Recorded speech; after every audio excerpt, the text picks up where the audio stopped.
새해 첫 주에 만나 뵙게 돼서 반갑습니다. 함께 은혜받는 시간 되기를 원합니다.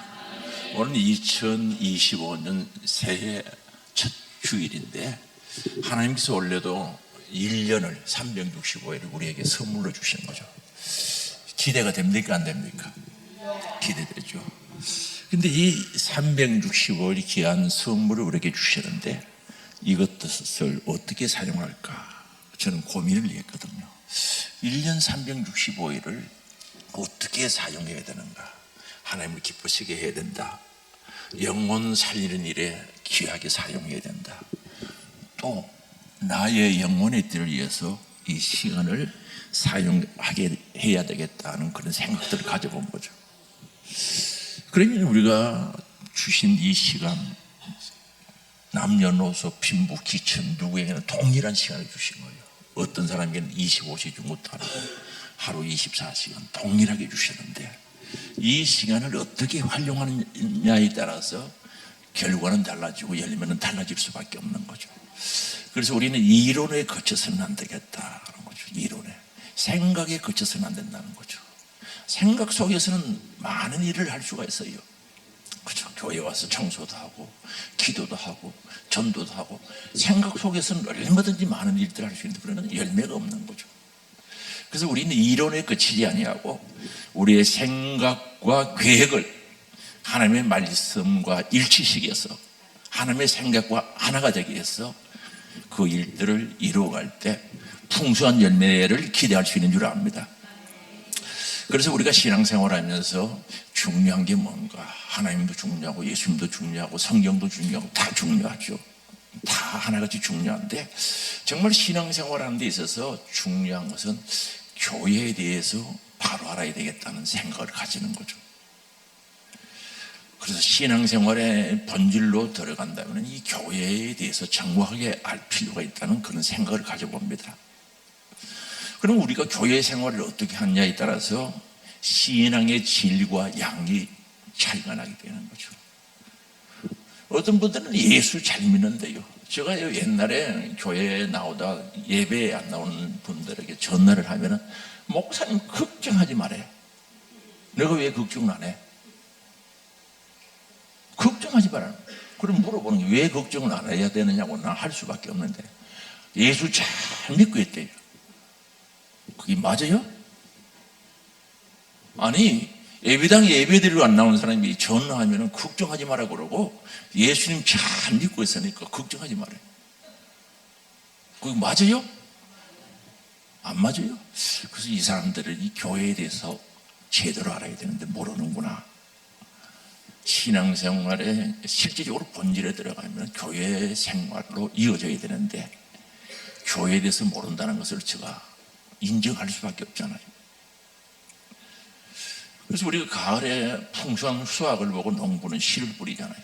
열심히 씨를 뿌려. 가을에 풍성한 열매의 약속이 없다면 할 수가 없죠. 오늘 우리 신앙생활도 마찬가지. 1월 첫 주일이죠. 새해 첫 주일인데 연말에 12월 달에 풍성한 신앙의 열매를 바라보고 씨를 뿌릴 수 있는 분들이 되기를 원합니다.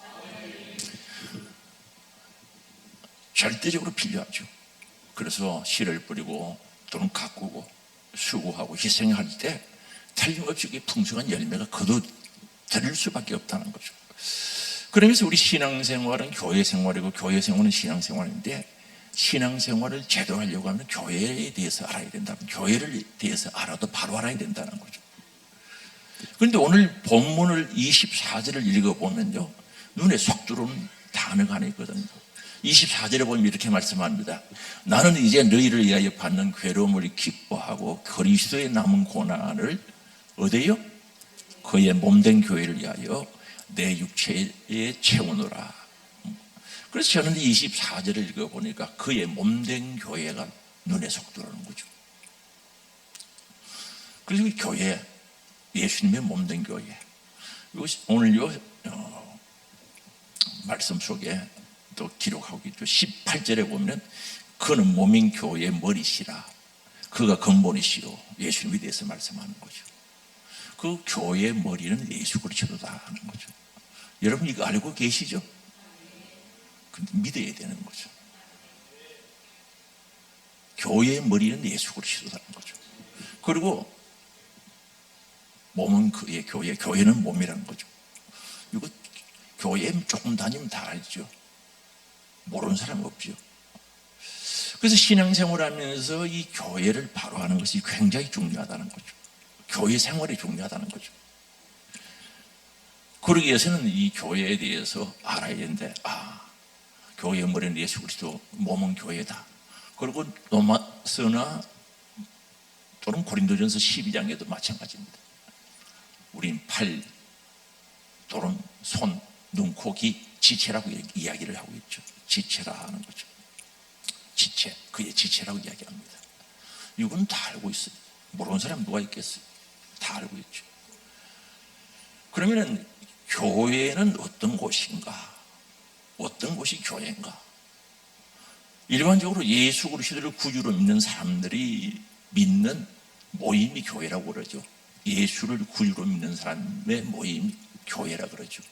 그리고 거기서 조금 더 나가면은 하나님이 불러서 모은 무리를 교회라고 이야기하죠. 그럼 그 전부 연관되는 거죠. 하나님께서 우리를 불러서 회개하게 하고 예수 그리스도의 보혈의 피로 회개하게 하고 믿어 의롭게 된 자들의 모임이 교회라고 이야기를 하는 거죠. 그런데 여기에 대해서 고린도전서 1장 2절에 보면 이렇게 말씀하거든요. 고린도에 있는 하나님의 교회라고 합니다. 고린도에 있는 하나님의 교회, 곧 그리스도 예수 안에서 거룩하여지고 성도라 부르심을 받은 자들이라고 이렇게 이야기하고 있죠. 그럼 하나님의 교회 곧 그리스도 예수 안에서 거룩하여지고 성도라 부르심을 받은 자들이라는 거죠. 이거 다시 정리를 하면은 하나님께서 불러서 예수 믿게 하고 회개를 하게 하고 거룩하여진 무리, 모임 무리 교회라고 이야기하고 있죠. 그리고 거룩한 성도, 성도는 거룩할 성자 무리도지 않습니까? 이 성도들을 교회라고 이야기한다는 거죠. 그럼 우리는 교인 한 사람 한 사람을 만나면 절대 교회라고 안 그러죠. 신자라고 그러죠. 신자. 한 사람 한 사람은 여기 교회 왔네 안 그래요. 신자라고 그러죠. 신자가 모인 무리를, 공동체를 교회라고 이야기한다는 거죠. 그러면 예수 그리스도 피공로 의지하여 또는 거룩하게 된 자들의 모임이 또는 공동체가 교회라고 이야기하죠. 그러면 이 교회에 대해서 이건 알고 있는 말씀들이고, 어지간하면 뭐 교회 조금 다니면 다 알고 있는 거죠. 그런데 실제적으로 이제 제가 교회 생활하고 교회를 섬기면서 느끼는 게 뭔가 하면은 요것 이론은 아는데 실제적으로 알고 있는 사람이 그렇게 많지 않다는 거죠. 교회의 머리 대신 예수님이 진짜 아는 사람이 그렇게 많지 않다는 거죠. 그래서 교회에는 머리가 바로 예수 그리스도라는 거죠. 여러분들의 머리는 어디 붙었어요? 발바닥에 붙었어요? 어디 붙었어요? 예? 그건 어떻게 알았죠? 그럼 교회 머리 대신 예수님 어디에 붙어 계십니까? 예? 아니, 교회 머리 대신 예수님 맞죠? 그분이 어디 붙어 계십니까? 여러분 머리는 잘 안 해. 발바닥에 붙은 게 아니고 여기 붙었대. 교회의 머리는 어디 있느냐는 거죠. 어디 계시오? 오늘 주일날 예배당에 왔는데 교회 머리 대신 분 봤어요? 아니, 대답을 안 하시오. 아니, 교회 머리는 예수 그리스도 맞다며요. 그럼 교회 오셨죠, 오늘? 그럼 그 머리가 어디 있습니까? 예? 몸 받는 모임. 봤어요? 오늘 예배당에 와서 교회에 왔죠? 머리 대신 예수 그리스도를 본 거요? 자기 머리는 잘 안 해. 발바닥에 붙었냐고 그러면 아니요, 여기 붙었대. 그럼 예수 그리스도가 교회의 머리가 되시면은 그분 알아야 되잖아요.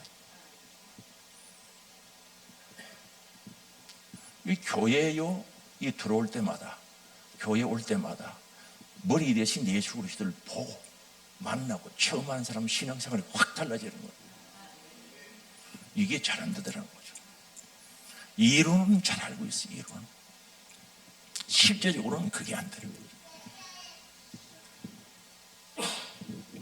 그래서 교회 머리를 중심으로 해서 건물이 지어져 간다는 내용들이 성경에 여러 군데 나오는데 그 대표적인 게 어딘가 건물이 서로 연결되듯이 서로 연결되어야 된다.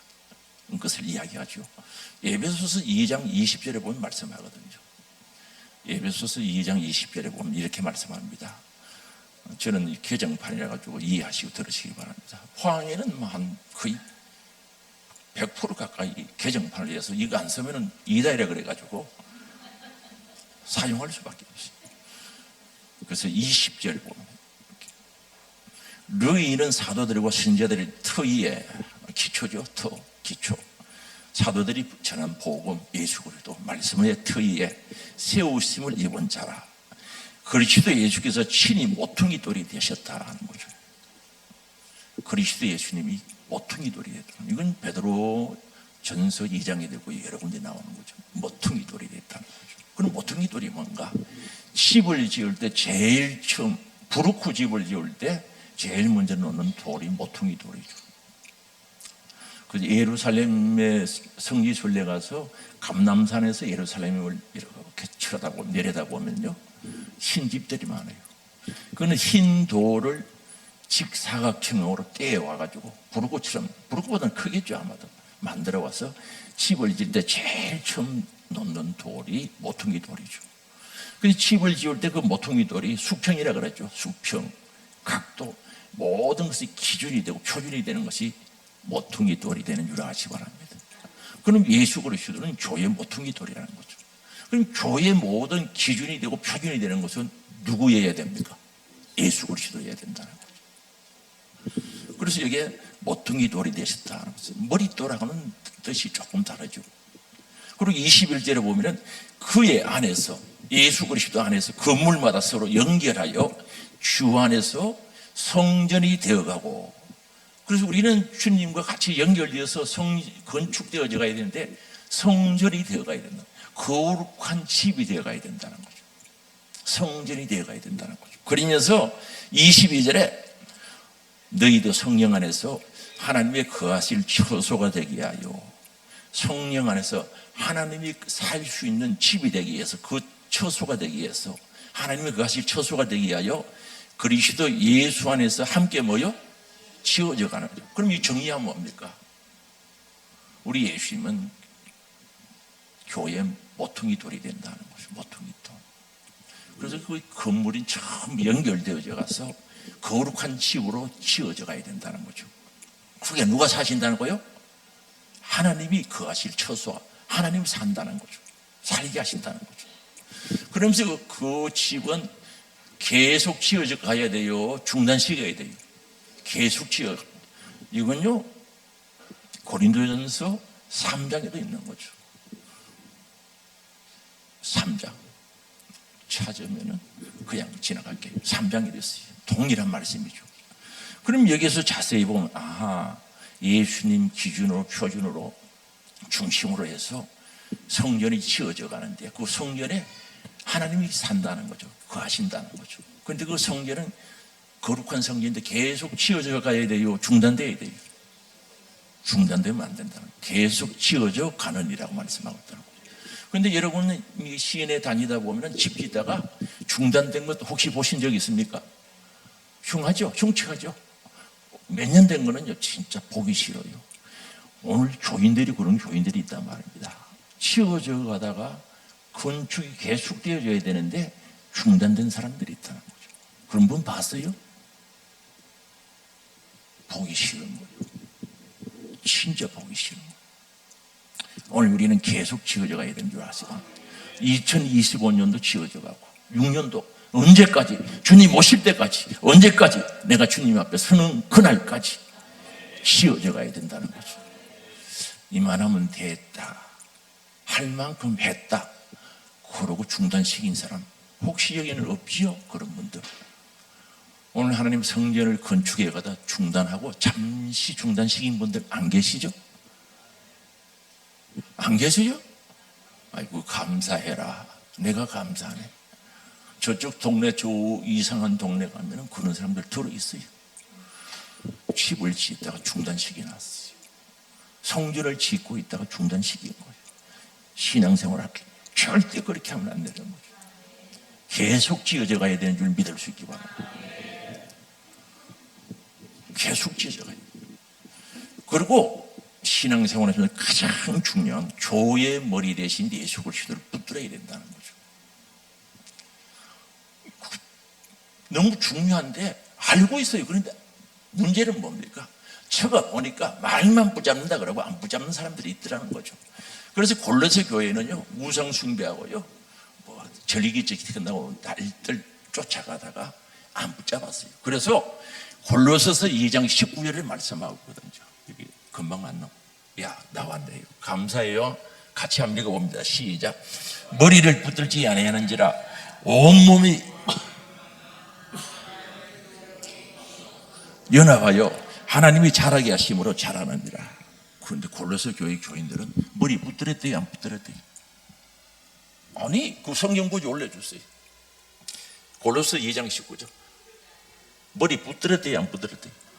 왜 안 붙들었대요? 왜 안 붙들었대요?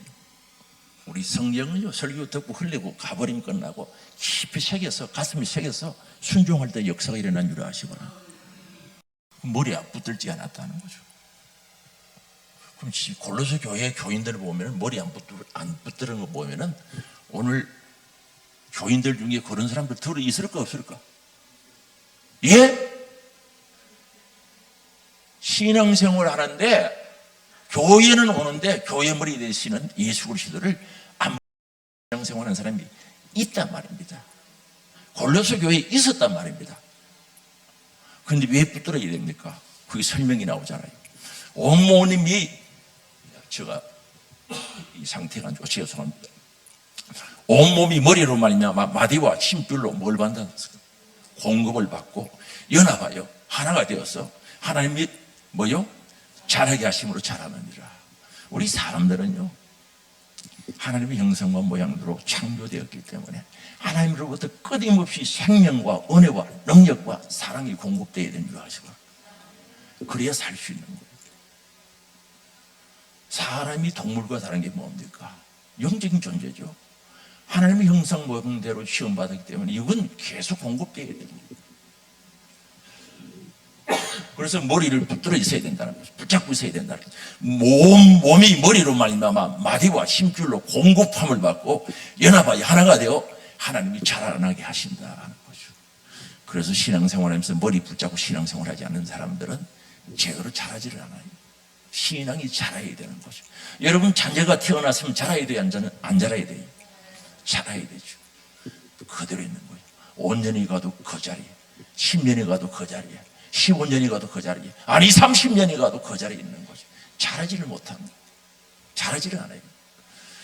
그래서 이 교회에서 신앙생활하면서 교회 머리 되시는 분이 예수님이라면 그분 붙들고 사는, 그분으로부터 은혜가 공급되고 생명이 공급되고 사랑이 공급되고 모든 것이 공급되어질 때 되어지는데 이거 안 붙잡고 산다.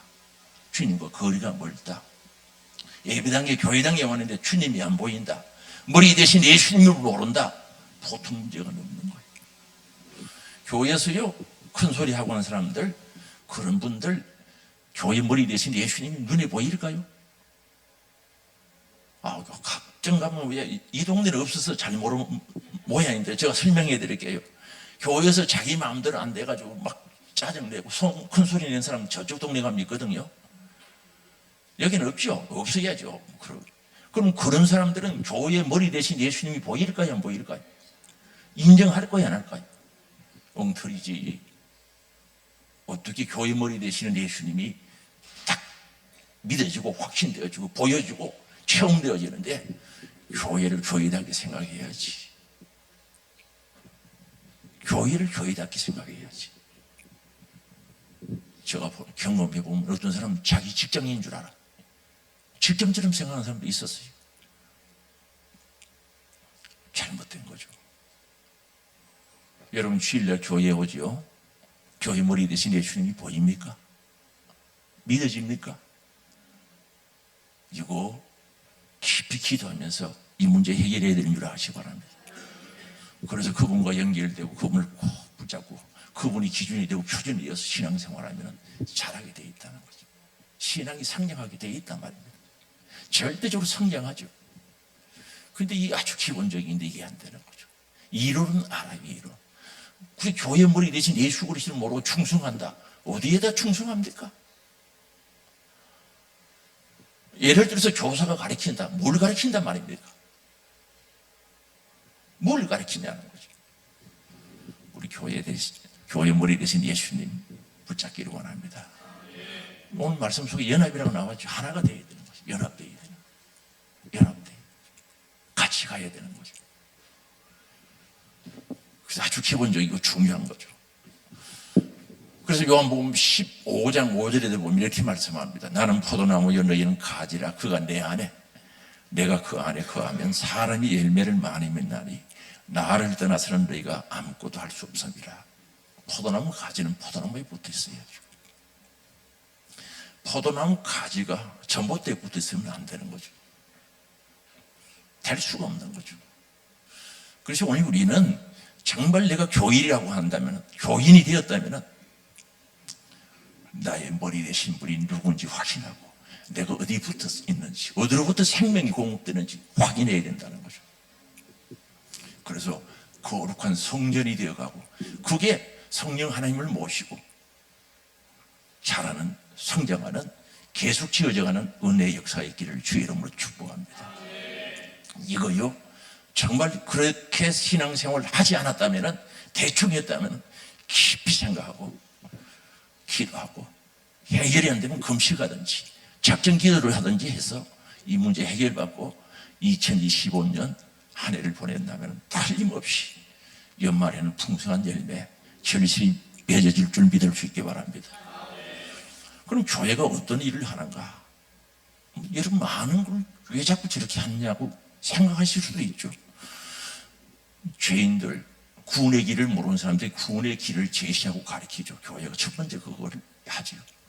그 다음에 구원받은 하나님의 백성들이, 하나님의 자녀들이 구원의 완성을 위해서 갈 수 있도록 권면하고 가르치고 인도하는 것이 교회인 줄 아시기 바랍니다. 다시 말하면 교회는 생명, 영혼 살리는 곳이 교회죠. 그렇다면 때로는 교회가 구조선 역할도 하고 구원의 방배라고 그러죠. 역할도 하고, 때로는 전투함, 항공모함처럼 또 그 일도 사역도 감당하는 게 교회죠. 그런데 오늘 교회는 영혼 살리는 게 틀림없어요. 틀림없어요. 생명 구원하는 그 일이 주목적이죠. 그래서 이 건강한 교회는 예수 믿으러 오는 사람들, 구원의 길로 가기 위해서 오는 사람들이 많아야 되고, 또한 구원받은 확신 속에서 구원의 약속을 이루어가는, 성취하기, 완성을 향해서 달려가는 사람들이 많아야 되는 거죠. 이게 조화가 잘 돼야 되는 거죠. 여러분, 구원, 여러분 완성이요, 약속이요? 완성 받았어요? 약속이죠. 그거 지켜야 되지 않습니까? 이 둘 병행되어져야 된다는 거죠. 그런데 이 일을 하는 데 있어서 가장 중요한 것이 예배다 하는 것을 저는 알았어요. 정말 구원의 길로 인도하고 구원을 완성을 향해서 달려가는 데 있어서 교회 생활에서 가장 중요한 것이 예배를 드리는 거다 하는 거죠. 시편 50편 5절 찾아주시기 바랍니다. 시편 50편 5절에 보면요, 하나님께서 말씀합니다. 우리 같이 한번 읽어볼까요? 이러시되 나의 성도들을 내 앞에 모으라. 그들은 제사로 나와 언약한 자들이다. 무슨 말씀이 간단하죠? 야, 성도들, 성도 아까 제가 찾아봤죠? 고린도 전서 1장 2절에 보면 교회의 성도 찾아봤죠? 지금 뭐라고 말씀합니까? 야, 나의 성도들을 내 앞에, 하나님 앞으로 모으라는 거죠. 그들은 제사로 나와 뭐 한 사람이라니까? 약속한 자들이라는 거죠. 언약을 했다는 거죠. 그러면은 시편 50편 1절부터 쭉 읽어보면 하나님이 내 앞에 모아라고 한 이유가 있어요. 너희들 내하고 제사로 언약을 했는데 제사 예배를 제대로 드리는지 안 드리는지 한 번씩 확인해보고 내가 심판하려고 그런다는 것이 1절에서 4절에 있는 거예요. 이해가 되세요? 그럼 하나님이 성도들을 모아라. 심판하려고. 뭐? 제사를 제대로 드렸는지 안 드렸는지 확인해 본다는 거죠. 그리고 이스라엘 백성과 하나님이죠. 성도와 하나님은 제사로 언약을 했다는 거죠. 그건 무슨 뜻입니까? 너희들이 예배를 잘 드리고 제사를 잘 드리면 내 백성이 되고 나는 너희 하나님 되겠다는 약속인 줄 아시기 바랍니다. 그래서 이 구약에 보면요, 아브라함과도 제사로 시작되죠. 창세기 15장. 그리고 시내산 언약이라 그러죠. 15장부터 쭉 시작되죠. 거기도 하나님께서 약속을 주셨는데 제사에 대한 거죠. 그래서 저는 그게 궁금한 거죠. 왜 궁금했는가 하면은 왜 시내산 언약이 제사의 언약인가 궁금해서 책을 찾아보고 했는데, 시내산의 언약의 핵심이 뭡니까? 야, 성막을 이렇게 지어, 제사를 이렇게 지내, 이렇게 살아. 그 모든 것이 하나님과의 제사 때문에 주신 언약인 줄 아시기 바랍니다. 그게 시내산의 언약이란 말입니다. 그래서 하나님의 백성과 하나님과의 관계 속에는 제사로 언약했다는 거죠. 그래서 예배를 잘 드리면, 제사를 잘 드리면 나는 너희 하나님 되고 너는 내 백성이 된다는 약속인 줄 아시기 바랍니다. 그런데 하나님께서 그 시편 50편을 계속 읽어보면 이렇게 말씀하거든요. 내가 너희들에게 제사 때문에 탓하지 않겠다는 거죠. 재물 때문에. 8절 제가 읽어드릴게요. 시편 58절 지금 나왔네요. 같이 읽어봅니다. 나는 너 재물 때문에 너를 책망하지는 아니하리니 너 번제가 항상 내 앞에 있으므리다. 너 제사 재물 때문에 너희 꾸중하지 않겠다는 거죠. 책망하지 않겠다는 거죠. 그러면서 하나님께서 하신 말씀이 있어요. 9절에 보면요, 말씀하죠. 내가 너 집에 수수나 내 우리에서 수염소를 가져가지 아니하리라. 하나님은 그 염소 자체에 관심이 없고 짐승에 관심이 없다는 거죠. 산림에 있는, 산천에 있는 모든 짐승들이 하나님의 것이 되래요. 그리고 너희들이 제사를 낼 때 내가 언제 고기 먹고 피를 마시더냐? 그게요 13절이죠. 그런 적 없다는 거죠. 한번 읽어봅시다. 내가 수수의 고기를 먹으며 염소의 피를 마시겠느냐? 여러분, 내게 5대 제사가 하는데 하나님께서 제사 드릴 때 재물 뜯어 잡수시고 고기 뜯어 잡수시고 피 마셨다는데 나와요, 안 나와요? 안 나오죠. 내가 그거 먹으려고 한 게 아니다는 거죠. 그거 먹으려고 한 게 아니다는 거죠. 그러면은 그들이 무엇이 잘못됐는가? 재물로 꾸중하지 않겠다 그랬어요. 그리고 내가 피 마신 적도 없고 고기 뜯어 먹은 적도 없다는 거죠. 근데 그들에게 뭐가 문제입니까? 그들이 제사에 뭐가 문제냐는 거죠. 14절에 보면 말씀하거든요. 감사로 하나님께 제사를 드리며 지극히 높으신 자에게 너 서원을 갚으며 라고 말합니다. 그들에게는 감사가 없었던 거죠. 우리 살찐 송아지 들고 살찐 짐승 잡아들여도 가슴 속에 감사가 없으면 안 되는 거예요. 여러분, 오늘 예배 드릴 때 감사하면서 드렸어요? 감사하면서 드렸죠? 감사가 있어야 되는 거죠. 주님의 은혜에 감사가 있어요. 너 서원 갚아라는 거죠. 서원이 약속이죠. 어떻게 보면 서원이 약속보다 한 단계 높은 거죠. 서원을 갚으며. 오늘 우리 그리스도인들은요, 하나님과 나와의 약속이 깨져 버리면 다 무너지는 거죠. 약속, 서원, 약속. 그래서 성경도 뭡니까? 구약 신약이죠. 약속은 약자 사용하잖아요. 오늘 우리 신앙생활에서 약속이 깨어져 버리면 다 깨어지는 거죠. 한번 물어볼게요. 2줄. 오늘 하나님하고 약속 잘 지켜요? 대답을 안 하시노. 하나님은 여러분들에게 약속 잘 지켜요? 잘 지켜요? 몇 분 안 지켰어요, 하나님이? 대답을 안 하시네. 여러분, 하나님이 약속 안 지킨 적이 있어요? 2줄? 이 2줄? 하나님 약속 여러분에게 몇 분 안 지켰어요? 없어요? 믿어요? 억지로 하는 게 아니고 전번에 약속 안 지켰잖아. 하나님이 지켰어요? 그럼 여러분들은 하나님 앞에 약속 잘 지켰어요? 왜 안 지켰어요?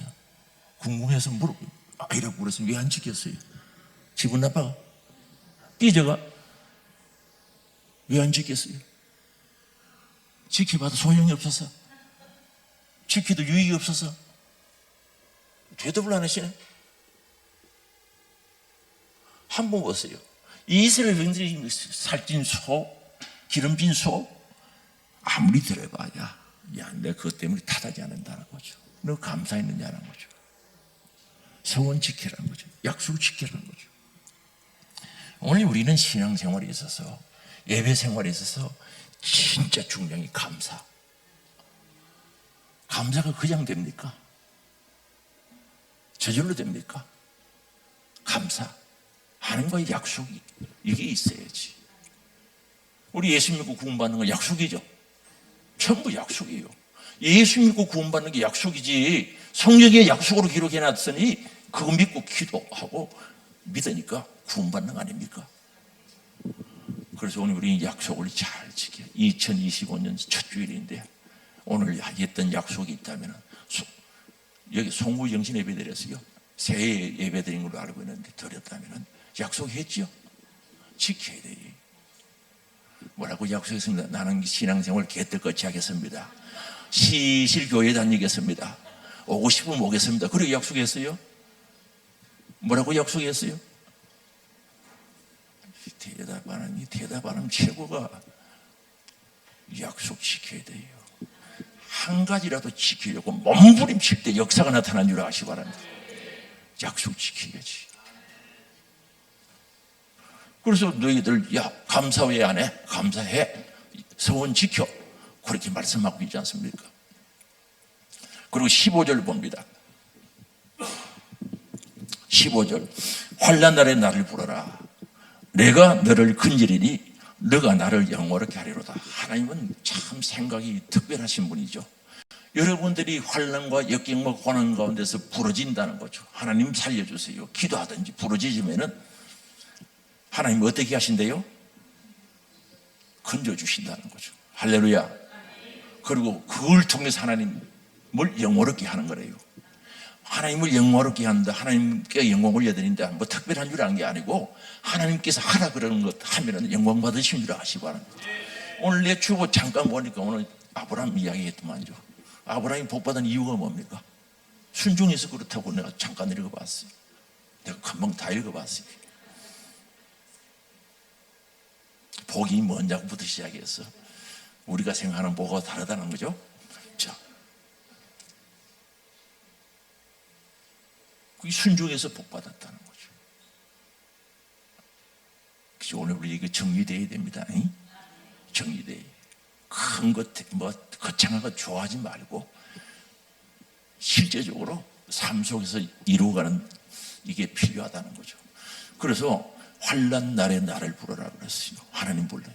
여러분 살다 보면 환난이 있어요, 없어요? 고난도 있고 삐질 날도 있죠. 비칠 날도 있고 답답한 날도 있어요, 없어요? 그럴 때 뭐하라고 그럽니까? 밤새도록 고민하고 잠 못 자는 밤 지새우지 말고, 잠 안 오는 밤 고민하지 말고 누구를 부르라는 겁니까? 하나님 부르라는 거죠. 한번 물어볼게요. 하나님 부르는 게 쉬워요, 어려워요? 그게 뭐 어려워? 하나님 부르면 되지. 하나님, 내가 지금 머리가 띵합니다. 걱정 의심이 많습니다. 잠도 안 옵니다. 그것 때문에 고민하지 말고 하나님 부르기를 바랍니다. 어려워요, 쉬워요? 그런데 여러분 그렇게 했어요, 안 했어요? 이 줄이 마음에 들어요. 은혜 많이 받았어. 그래 힘들고 어려울 때, 환난 날에 하나님 이름 불렀어요. 아이고, 내 인생 개떡 같은 팔자야고 그러고 있었어요. 개떡 같은 팔자 찾았어요? 왜 안 해? 하면 되지. 너무나 쉬운 건데. 그럼 하나님이 영광 받겠다고 말씀하지 않습니까? 나를 영원하게 하는 거래요. 너무나 쉬운데 안 해. 안 하는 이유가 뭘까요? 쉬운데 안 해. 제가 성경 읽어보면요, 하라는 것 하면은 어려운 게 별로 없어요. 믿음이 없거나 하여튼 결과를 아예 예측해서 안 하거나 그런 거지, 진짜 그게 믿어지면 뭐가 어려운 게 있습니까? 안 믿어지니까 안 하는 거지. 그래서 하라는 거죠. 하나님 이름 부르라는 거죠. 찬송하기를 바랍니다. 기도하기를 바랍니다. 기도하고 찬송해야지. 환난을 부르라는 거죠. 그게 뭐 힘듭니까? 부르면 되지. 그러면 하나님께서 영화롭게 하리다라는 거죠. 그런데 왜 사람들이 안 하는가 하면요, 오늘 시편 50편 21절의 이유를 딱 기록하고 있어요. 21절에 기록을 하고 있는데 21절 시작.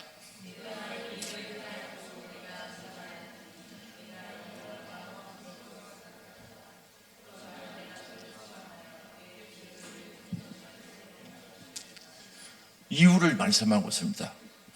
이유가 간단하죠.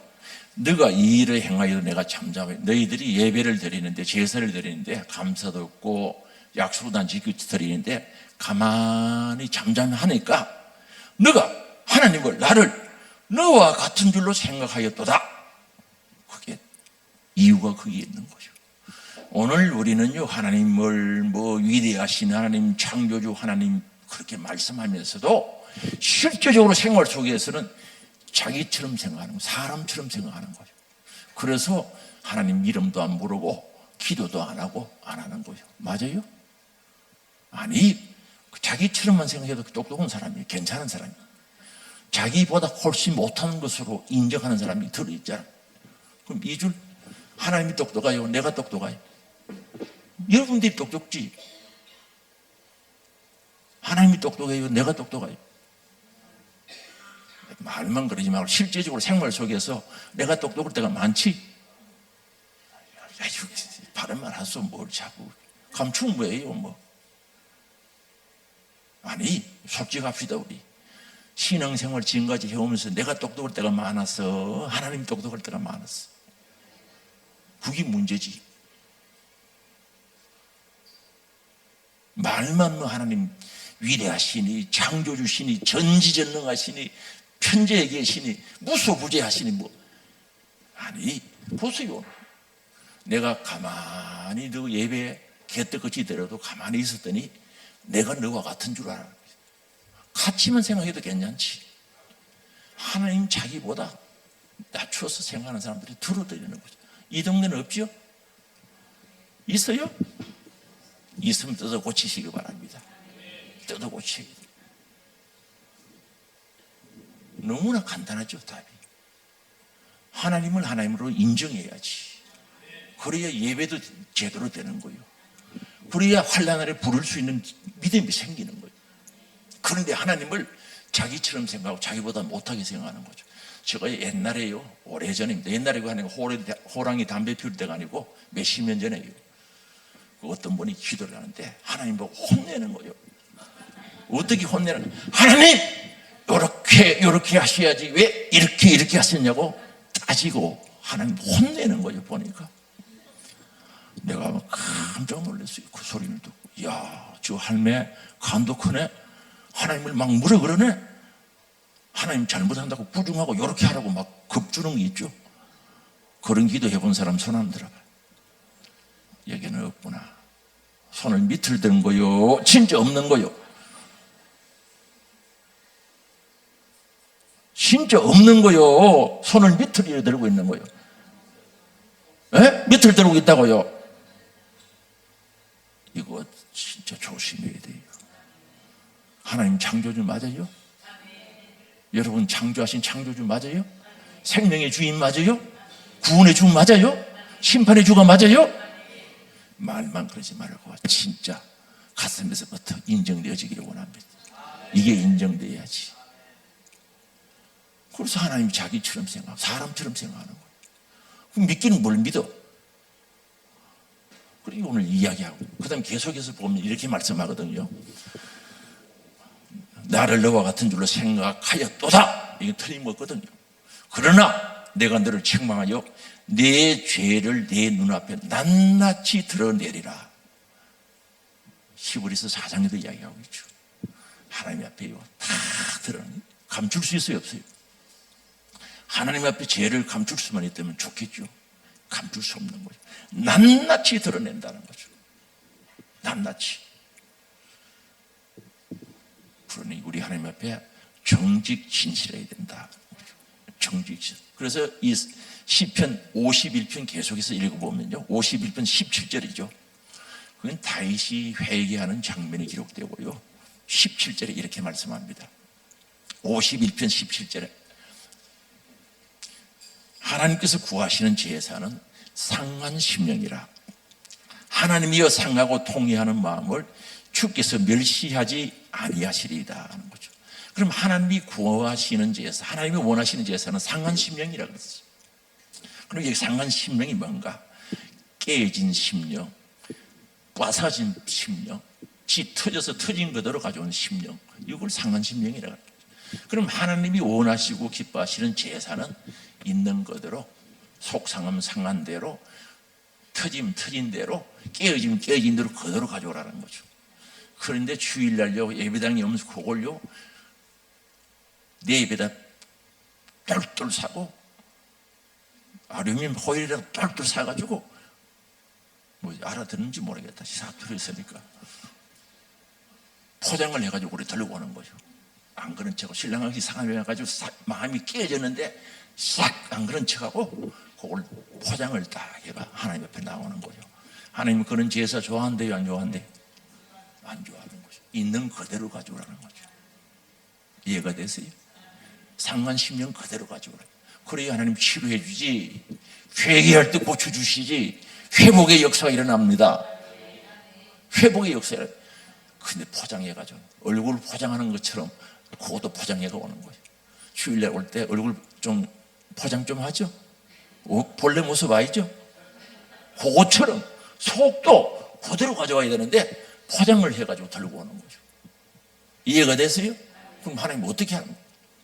누가요 고구마 구워서 져주는데 보니까 껍질 벗긴데 한참 벗기다 먹을 마음이 떨어져 버려요.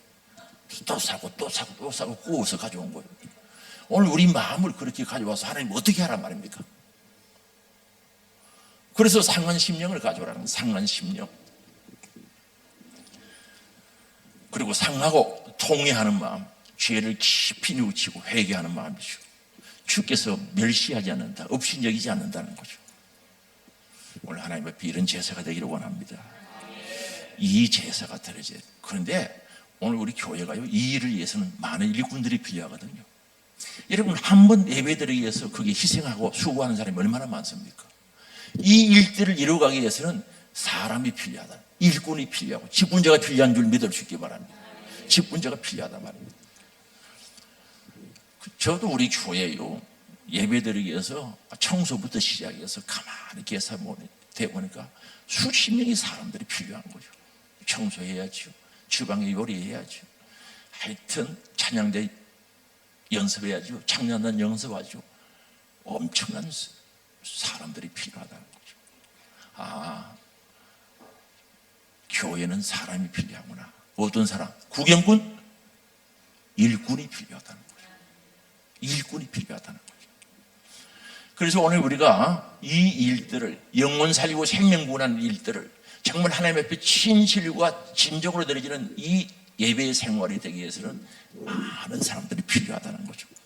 그런데 그 사람들의 희생과 수고도 크지만은 영광스러운 직분인 줄 믿을 수 있게 바랍니다. 그래서 고린도후서 3장 8절에 말씀하고 있는 거예요. 하물며 영의 직분은 더욱 영광이 있지 아니하겠느냐. 9절 올려주시기 바랍니다. 같이 읽어봅니다. 정죄의 직분도 영광이 있은즉 의의 직분은 영광이 더욱 넘치리라. 저게 정죄의 직분, 쉽게 말하면 구약의 윤리법을 따르는 직분을 가리킵니다. 그것도 영광이 있었는데 의의 직분, 영의 직분, 신령한 직분, 영광이 있지 않겠는가. 영광이 더욱 넘치리라. 믿어지는 역사가 있기를 원합니다. 그래서 여러분들이 수고하고 희생하고 섬기는 것, 영광스러운 직분, 그게 열매가 있다는 거죠. 그래서 오늘 우리는 직분자들은 어떻게 해야 되는가. 내가 수고하고 섬기는 그것보다 하나님께서 주신 영광이 훨씬 크게 보여지고 믿어질 때 기쁨으로 충성할 수 있는 줄 믿을 수 있기 바랍니다.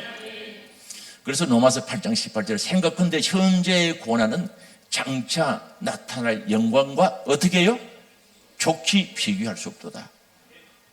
마찬가지입니다. 동일하죠. 그래서 이건 또 물어봐야 그냥 지나가서 안 될 것 같아요. 제가 오늘 늦게 가도 괜찮으니까 여러분들이 좀 신경 쓰이는 시간이라도 내가 천천히 할 테니까. 내보다 멀리 안 계시죠? 난 천천히 오늘 늦게 가도 괜찮아요. 천천히 갈 테니까 마음 푹 놓으시고 계시길 바랍니다. 자, 여러분 교회에 충성하죠? 섬기죠? 그게 큽니까? 하나님 주신 영광이 큽니까? 그래서 여러분, 나는 이만큼 했는데, 엄청 했는데 하나님의 영광이 조그만하게 보이면 안 하는 거지. 하다가 불평하고 나만 시킨다 그러고, 아이고, 어떤 사람은 저 못된 사람들 그래요. 잘된 사람이 아니고 내 팔자야, 나는 맨날 이것만 하고, 그런 사람도 있는 거예요. 실질적으로 있어요. 그럼 한번 물어볼게요. 여러분이 섬기고 충성하는 것이 커요? 하늘의 상이 커요? 그거 어떻게 알았어요? 또 내일 되면 잊어버리려고? 그게 크게 보여요. 진짜요. 영의 눈이 열려서 크게 보이면 진짜 기분 끝내줍니다. 내가 충성하고 섬기는 것보다 하나님께서 주시는 그 영광이 엄청 크다는 것이 보여지고 믿어지면 진짜 기분 끝내주는 것이고, 불쩍불쩍 뛰어다니면서요, 하나님 감사합니다, 감사합니다 소리가 저절로 나오는 거예요. 저도 경험해 봤어요. 진짜 기분 끝내주는 거예요. 세상에서 누릴 수 없는 그런 기쁨과 환희가 있는 거죠. 믿어지는 역사 있기를 원합니다. 내가 섬기고 충성하는 것은 요만한데 하나님께서 주실 상은 엄청 크다는 사실이 믿어지는 역사 있기를 원합니다. 그래서 우리가 드려지는 충성이 행복해야 되는 거죠. 즐거움을 할 수 있어야 되는 거죠. 아니, 그게 보여지는데 어떻게 꽁무니 뺄 수 있고 구경꾼이 될 수 있겠습니까? 왜 구경꾼이 됩니까? 안 보이니까, 안 믿어지니까 구경꾼이 될 수밖에 없는 거예요. 오늘 2025년도 충성하는 그보다 수십 배 수백 배 큰 하늘의 영광이 있는 줄 알고 충성하는 자가 되시기를 주의 이름으로 축복합니다. 그리고 24절에 보니까요, 이해가 안 되는 성경 구절이 있어요. 나는 이제 너희를 위하여 받는 괴로움을 기뻐하고. 아니, 너희들 때문에 받는 괴로움을 기뻐한다는 거예요. 괴로움은 괴로움이지 그 괴로움이 왜 기뻤냐고요. 여러분, 괴로움이 기뻐요? 괴로움은 괴롭지. 그렇죠? 성경은 좀 그래요. 괴로운 게 괴롭다고 써야 되는데 사도 바울은 너희를 위해서 받는 괴로움이 뭐라 그런다고요? 기뻐한다는 거죠. 그래서 제가 찾아본 거예요. 궁금해가지고 이게 이해가 안 되는 거죠. 괴로움이 뭔가 찾아보니까 불행이나 고난을 의미하는 거죠. 불행, 고난. 그리고 두 번째 무슨 뜻이 있는가 하면은 배운 것과 다른 경험을 하는 것을 괴로움이라 그래요. 그럼 이게 무슨 뜻인가 생각을 했더니, 배우기는 오른쪽으로 가야 되는 것을 배웠어요. 근데 자꾸 왼쪽으로 가. 그걸 보니까 괴로운 거예요. 다시 말하면 교인들이 주일날 교회에 오는 것, 예배 드리는 게 맞죠? 그게 맞는데 안 와. 배움들 안 해. 그게 괴로움이래요. 이해가 되세요?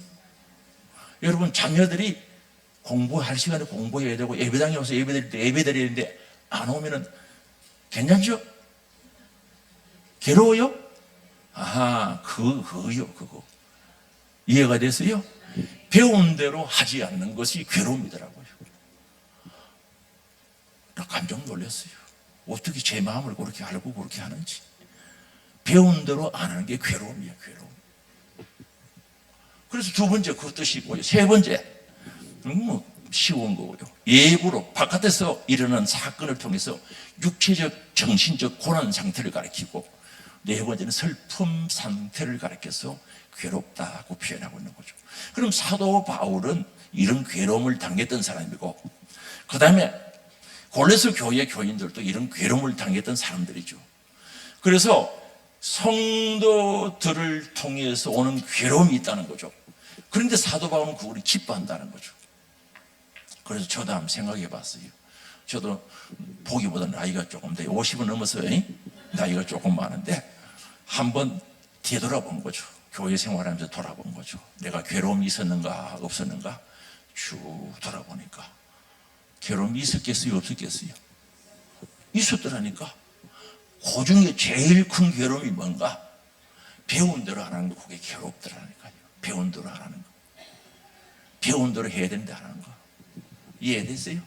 특별 새벽 기도 합시다. 기도하러 나오세요. 그런데 배웠으면 나와야 돼, 안 나와야 돼? 안 나와. 그럼 누가 괴롭다고?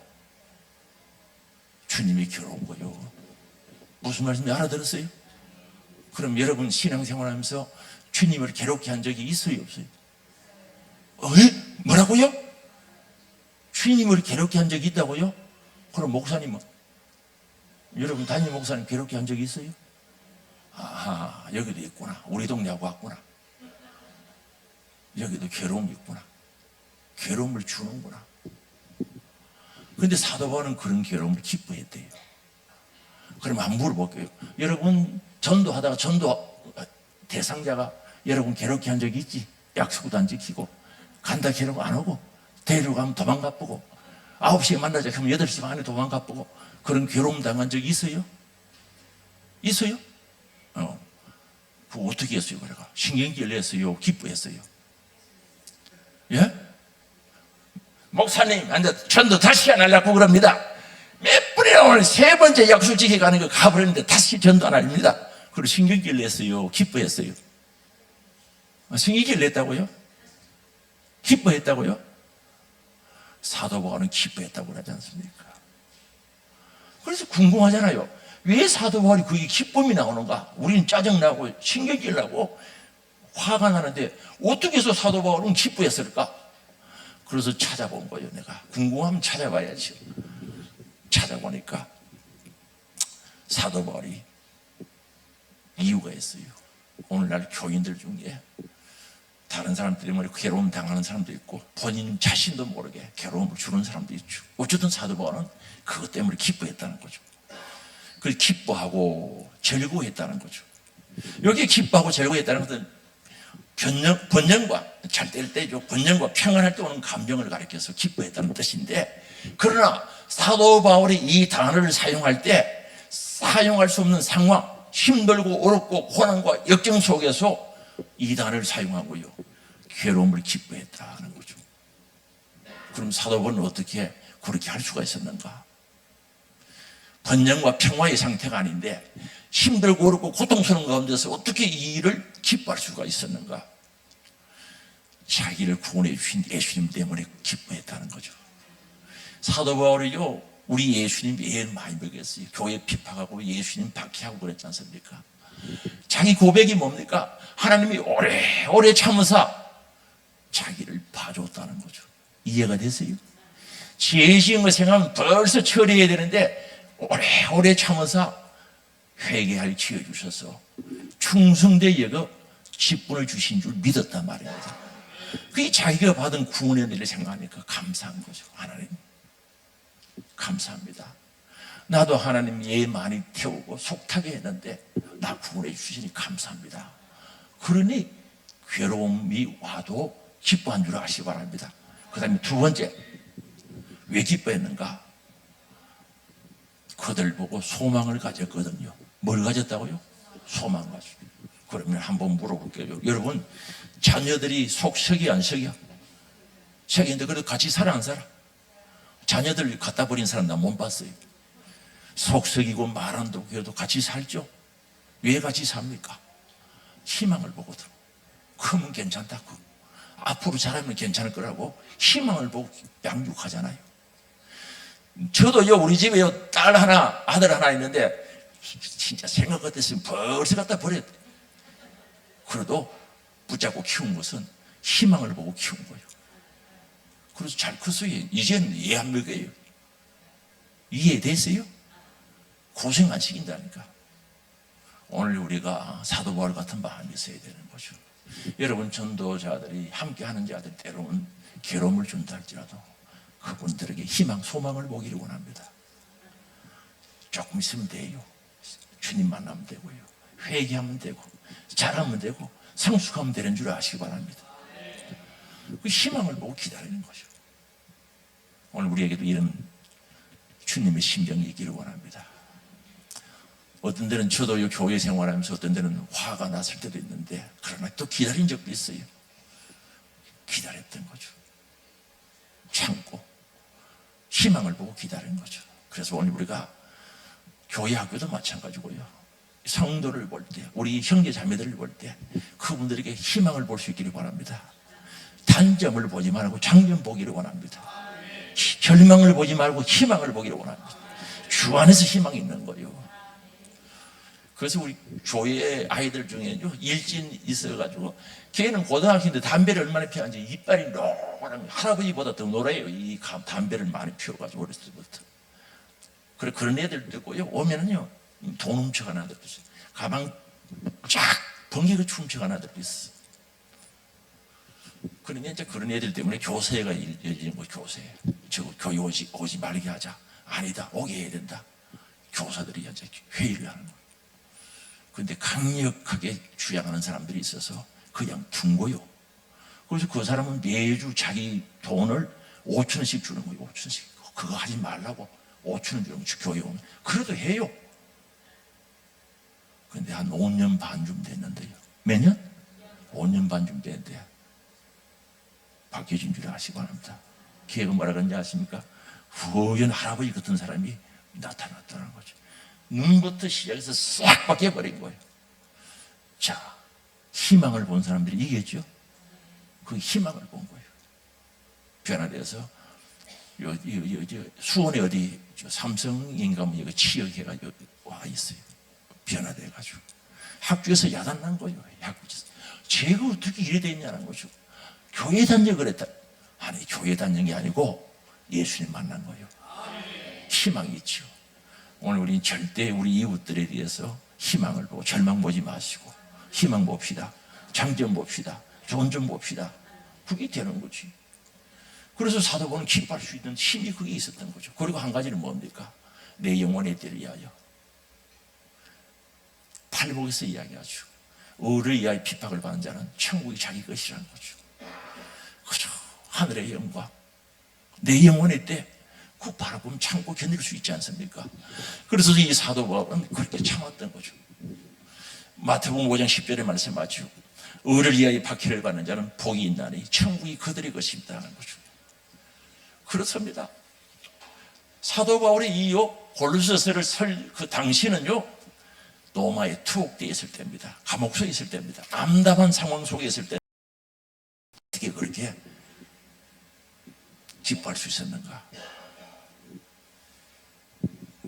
그의 내면에 감싸고 있는 하나님의 충만한 영이 있었기 때문에, 성령으로 충만했기 때문에 가능한 줄 아시기 바랍니다. 그래서 오늘 우리 그 교회가 종교회가 되려고 하면 직분자들은요, 괴로움을 기뻐할 수 있고 괴로움 속에 소망을 보고 희망을 보고 주 하나님의 영광을 보고 사랑할 수 있기를 바랍니다. 자, 괴로움을 보고 기뻐하는 사람이 주의 일하다 삐치겠어요? 토라지겠어요? 감사하지, 기뻐하지, 인내하지, 이런 은혜가 있기를 주의 이름으로 축복합니다. 9시까지 하려 하다 조금 마치게 조금 더 하고, 그 다음에 교회를 위한 고난을 육체에 채우는 거죠. 24절이죠. 그리스도의 남은 고난을 그의 몸된 교회를 위하여 어디에 채운다고요? 육체에 채운다. 그럼 그리스도의 남은 고난이 뭐냐? 온 인류를 대수하기 위해서 예수님이 십자가 지신 그 남은 고난이 아니다는 거죠. 우리 예수님이 십자가상에서 속량의 죽음을 죽으심으로 구원을 완성하신 줄 아시기 바랍니다. 그 남은 고난이 아니고, 여기서 남은 고난은 전도하다가 오는 고난, 교회를 성장시키려고 하다가 오는 고난, 우리 예수님과 한 몸이 되어서 당내야 하는 교회의 어려움들, 고난, 받아야 할 고난들을 가리키는 거죠. 다시 말하면 교회를 섬기고 충성하면서 오는 그 고난을 자기 육체에 채운다는 거죠. 여러분, 신앙생활은 고난을 자기 육체에 채워야 되는 줄 아시기 바랍니다. 말만 하지 말고, 이론만 하지 말고, 생각만 하지 말고 자기 육체에 채워야 돼요. 마음과 몸이 같이 움직이기를 원합니다. 그래야 되는 거죠. 그러면 교회에 남은 고난들이 있어요, 없어요? 있지요? 예배를 한 번 드리기 위해서 많은 사람들이 희생하고 수고해야죠? 그런 고난들이 있다는 거죠. 그걸 어디 채워야 된다고요? 옆 사람한테 채워야지. 누구에게 채운다고요? 자기 몸에 채워요. 구경꾼 되지 말고 자기 몸에 채워야지. 그래야 되겠죠. 아이고 이거 난 바쁘니까 네 해라, 네가 해라, 나는 빠지고. 그게 아니죠. 사도 바울이 그때 건강이 좋았습니까? 건강 안 좋은 건 아시죠? 어떤 분은 시력이 안 좋았다 그런 분도 있고요. 어쨌든 건강은 안 좋은 거죠. 그러나 그리스도에 남은 교회에서 해야 할 그 고난은 자기 육체에 채우겠다는 거죠. 오늘 좋은 교회가 어떤 교회인가? 성도들이 그런 마음을 가지고 그런 믿음으로 내 육체에 채우겠습니다. 자원하는 교회가 복된 교회인 줄 아시기 바랍니다. 그게 복된 교회지. 그래서 자원이, 그런데 이제 구경꾼이, 제가 요 학교 다닐 때 달리기를 해봤거든요. 달리기를 하면은 이 옛날에 사이다가 기회요. 사이다 박스를 사다가 이렇게 나와요. 그거 누가 먹는지 아십니까? 운동장에 사이다 사다 놓으면 후보들이 다 먹는 거예요. 이해되세요? 선수는 그거 먹으면 배탈 나갑시고 안 먹는 거예요. 아주 몸 관리한다고 정신 바짝 차리는데 후보는 걱정했습니까? 훌쩍 마시고 훌쩍 마시고 다 먹는 거예요. 교회 진짜 그리스도의 남은 권한을 내 육체에 채울 정선수가 되기를 바랍니다. 후보 돼가지고 잔소리나 하고, 잔소리는 그 후보들이 다 해요. 아이고 형 조금만 더 달렸으면 2등 했을 텐데 말만 많은 거예요. 사이다 다 먹어버리죠. 잔소리 많죠. 이 교회 후보 선수 같은 사람들이 있으면 안 된다는 거죠. 자기 육체의 고난을 채우시기를 바랍니다. 절대적으로 채워요. 절대 채워요. 그죠? 다른 사람들을 채우기를 기다리고 구경꾼 되지 말고 내 육체에 채우기를 원합니다. 그리고 이제 오늘 본문 말씀 돌아가서 한번 보겠습니다. 25절입니다. 내가 교회의 일꾼이 된 것은 하나님이 너희를 위하여 내게 주신 직분을 따라 하나님의 말씀을 이루려 함이라 하는 거죠. 하나님 말씀 이루어야 되는 거죠. 할렐루야. 누구를 뭘 이루어야 된다고요? 오늘 우리 교회 직분자는 하나님의 말씀을 이루는 거예요. 사람의 말을 이루는 게 아니죠. 하나님의 말을 이루어야 되는 거죠. 그래서 사도행전 6장에 보면 하나님께서 우리에게 직분 주신 목적이 있다는 거고, 직분 주신 목적이 뭡니까? 목사님이, 사도들이 성경 연구하고 복음 전하고 기도하는 일에 전무하도록 직분을 준 줄 아시기 바랍니다. 그게 히브리파 유대인 그 할머니들하고 헬라파 유대인들 할머니들하고 구제 때문에 교회에서 문제가 생긴 거예요. 문제가 생겼죠. 문제가 생긴 거죠. 왜 문제가 생겼어요? 교회는요, 거룩한 사람들만 모이는 곳인데, 예수 믿는 사람이 모이는데 왜 문제가 생겼어요? 교회가 뭡니까? 예수 그리스도를 구주로 믿는 무리들이 모인 무리가 교회인데, 교회는 왜 그런 일들이 있냐는 거죠. 왜 히브리파 여인들하고 헬라파 여인들이 싸우느냐는 거죠. 구제 때문에 싸웠대요. 그래서 이것도 제가 고민을 많이 했어요. 틀림없이 예수를 믿는데 왜 의견 충돌이 일어나고 하나가 되지 않을까? 그런데 그게 답이 뭔가 하면요, 여러분 교회에 올 때 영만 와요? 여러분 몸도 와요? 그게 문제라니까. 영만 싹 모아놓고 예배드리고 하면은 뭐 문제 없지. 오늘 우리는 우리의 영이 육이란 그릇 속에 담겨 있는 거죠. 맞죠? 고린도후서 5장이 또는 질그릇에 보배에 담았다고 해도 틀리지 않은 거죠. 이 육은 죄성이 아직 있어 없어? 있으니까 이놈 육하고 같이 와가지고 영적으로 영중심으로 이야기하고 행동하면 괜찮을 텐데 이 나오는 거죠. 사심사욕이 나오고요, 정욕이 나오고. 그러니까 교회가 히브리파 사람과 헬라파 사람들이 다투는 거죠. 이거 교회에 와서 내 육을 주장하면 시끄러워지는 줄 아시기 바랍니다. 맞죠? 이거 주장하면 시끄러운 거죠.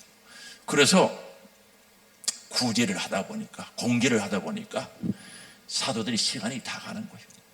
다 가고, 그래서 이 일을 위해서 지혜가 있고 성령 충만 믿음 좋은 사람 칭찬된 사람을 뽑아가지고 7 집사를 뽑아서 그걸 거기 맡긴 거예요. 맡긴 이유가 뭡니까? 말씀 연구하고 전하고 기도하는 일에 청구하려고 한 거죠. 맞죠? 이건 안 찾아도 되죠. 너무 잘하는 건데. 그러면 여러분이 직분을 가지고 담임 목사님이 설교하고 복음 전하고 기도하는 일에 전무할 수 있도록 여러분들이 그 일을 할 수 있도록 밑에서 잘 감당해야 돼요? 안 해야 돼요? 해야 되는 거죠.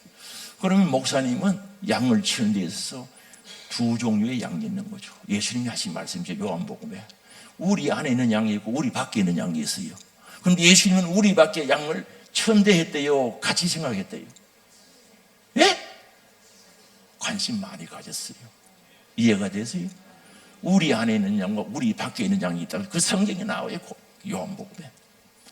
그럼 목사님은 설교 연구하고 말씀 연구해서 설교하고 말씀 전공하고 복음 전하고 기도에 전무하는데, 그럼 여러분들이 직분은 그 일을 잘하도록 직분자들이 필요한 거지. 그 일에 방해가 되면 돼요? 안 돼요? 안 되죠. 제가요 해외 집회 가끔 가다가 목사님하고 같이 가는데 갔다 오면요 어떤 사람들이요 집회 갔다 오면은 오래간만에 보지 반갑기도 하지만 입이 이렇게 돼가지고 할렐루야 막 이래 다니는 거지. 저기 이상하다.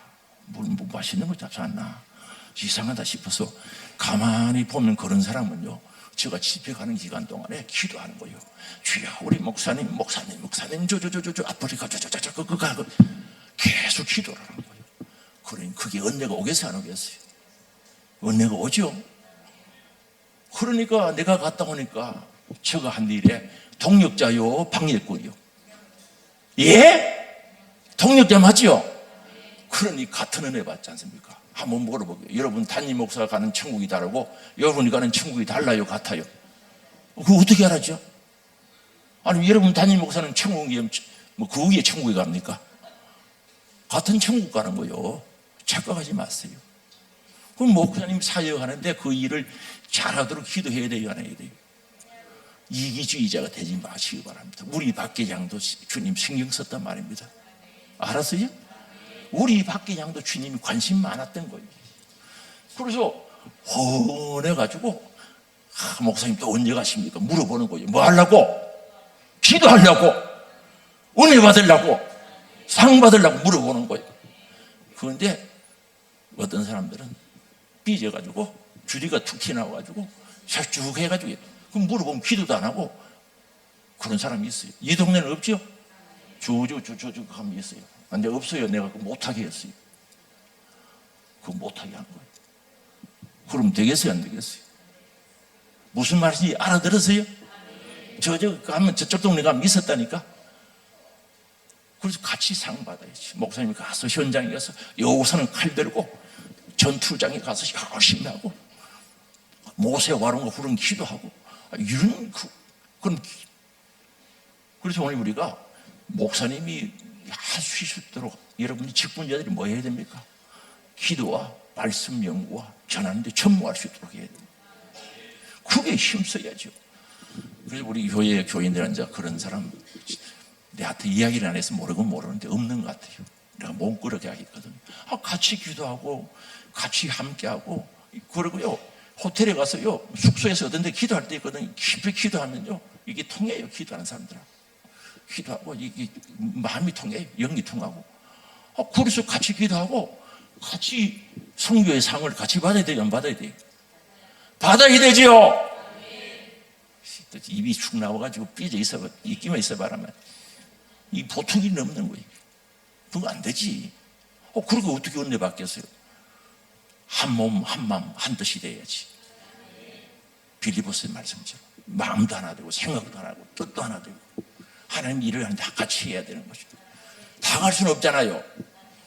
그래서 세우신 목적 따라 그래서 우리 안에서도 일하시고 우리 바깥에도 일하시고 한번 물어보고 마칠게요.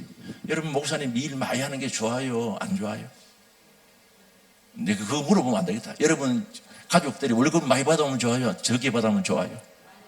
적게 받으면 좋지. 좀 하고 함부로 계산 잘 떼시길 바랍니다.